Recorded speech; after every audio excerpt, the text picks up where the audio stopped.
For more than 50 years, the space between Earth and the Moon has been treated as an absence rather than an environment. It was crossed once with urgency, then left unused long enough to become abstract. The trajectories still exist. The equations still work. But the lived reality of that distance, the isolation, the exposure, the operational silence, faded from human experience. The Moon remained visible, but the pathway to it became conceptual. Artemis II exists because pathways decay when they are not walked. Not physically, conceptually, institutionally. The machinery rusts, but more importantly, the assumptions do. Procedures lose relevance. Risk tolerance drifts. What was once considered manageable begins to feel reckless simply because no one has done it recently. Artemis II is not restoring a destination. It is restoring confidence in transit. This distinction is subtle, but it is foundational. Apollo proved that humans could survive a short journey to the Moon under extreme constraints. Artemis II must prove that humans can survive that journey again, not as a singular historical feat, but as part of an architecture intended to persist. The mission is not asking whether the Moon is reachable. It is asking whether the pathway can be reopened without collapsing under modern expectations of safety, reliability, and accountability. Modern spaceflight does not tolerate heroics well. Every system on Artemis II is designed with failure in mind. Redundancy replaces bravery. Automation replaces improvisation. Checklists replace instinct. This is not because astronauts are less capable than they were during Apollo, but because the surrounding system no longer accepts risk as a cultural currency. Artemis II must operate within a world that demands justification for every hazard rather than celebrating survival afterward. That world makes returning harder. The crew of Artemis II will ride a launch system that did not exist a decade ago, built using lessons learned from vehicles that failed publicly and repeatedly before succeeding. The Space Launch System is not elegant. It is not fast. It is not cheap. It exists because it fits within political, industrial, and institutional realities that Apollo never had to face. Artemis II carries not just people, but compromise. Those compromises shape everything. From the capsule's mass to its thermal protection system, from mission duration to abort modes, Artemis II reflects an environment where nothing is assumed to be expendable. Not hardware, not lives, not public trust. The mission must succeed quietly. Loud success would raise expectations it cannot immediately satisfy. Failure would call the entire architecture into question. So Artemis II proceeds carefully. The trajectory around the Moon is chosen not for spectacle, but for stress. The spacecraft will pass behind the Moon, out of direct contact with Earth, forcing systems and crew to operate without immediate feedback. This is not new physics. It is old vulnerability, reintroduced deliberately. Communication gaps are not accidents. They are rehearsals. Rehearsal is the correct word. Artemis II is not exploration. It is rehearsal for presence. It tests how humans function when Earth is no longer an anchor, but a reference point. When mission control is advisory rather than authoritative. When delay replaces immediacy. When the crew becomes the final layer of decision-making rather than the first responder to instructions. These conditions change cognition. Extended isolation alters how time is perceived. Distance reshapes responsibility. Even a few days beyond Earth orbit can recalibrate a crew's sense of autonomy.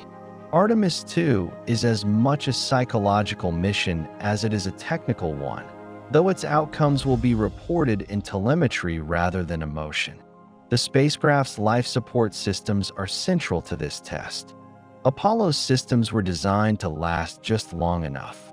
Orion's are designed to last longer than planned.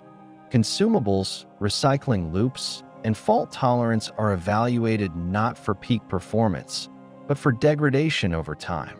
Artemis 2 is less concerned with whether systems work than with how they age. Aging is the enemy of permanence.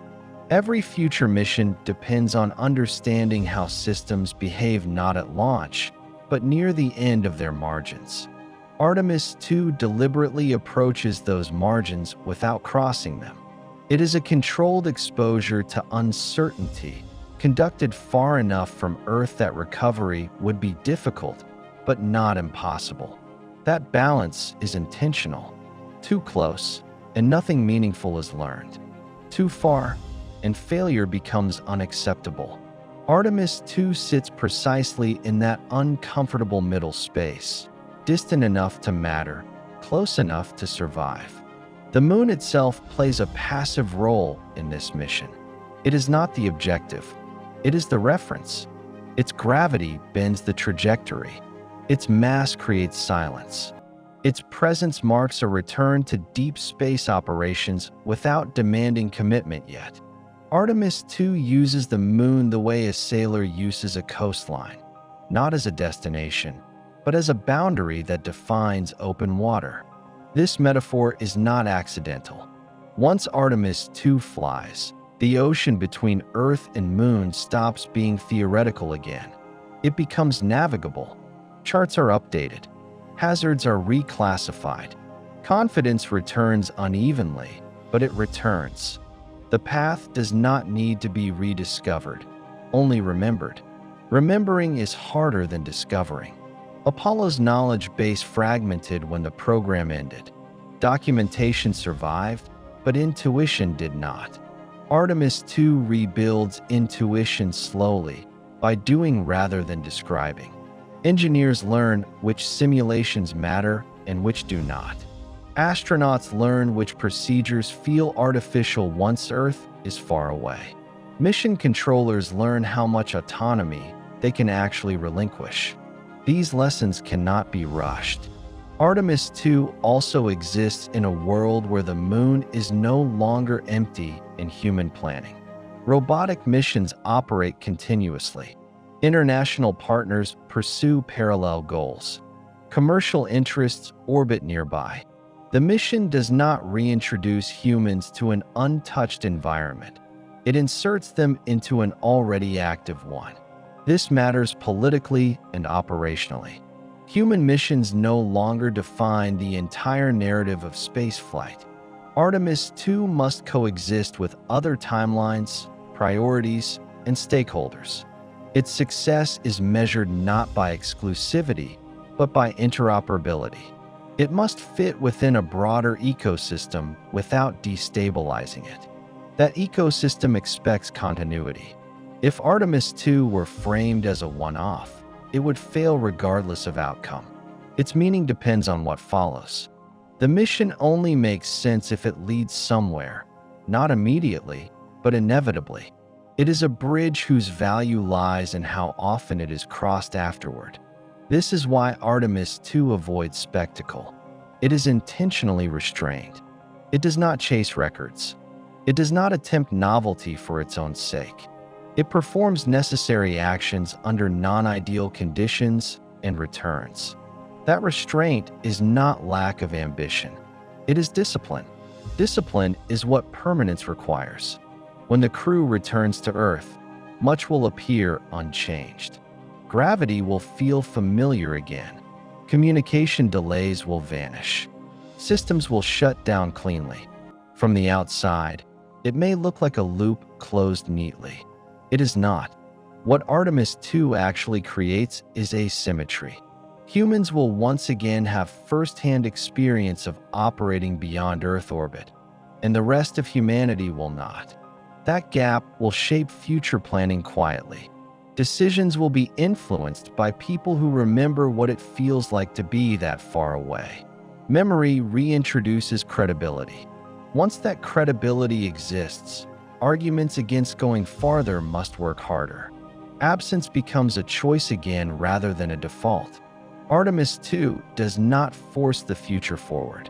It removes an excuse for standing still. The moon will still be there. The trajectory will still exist.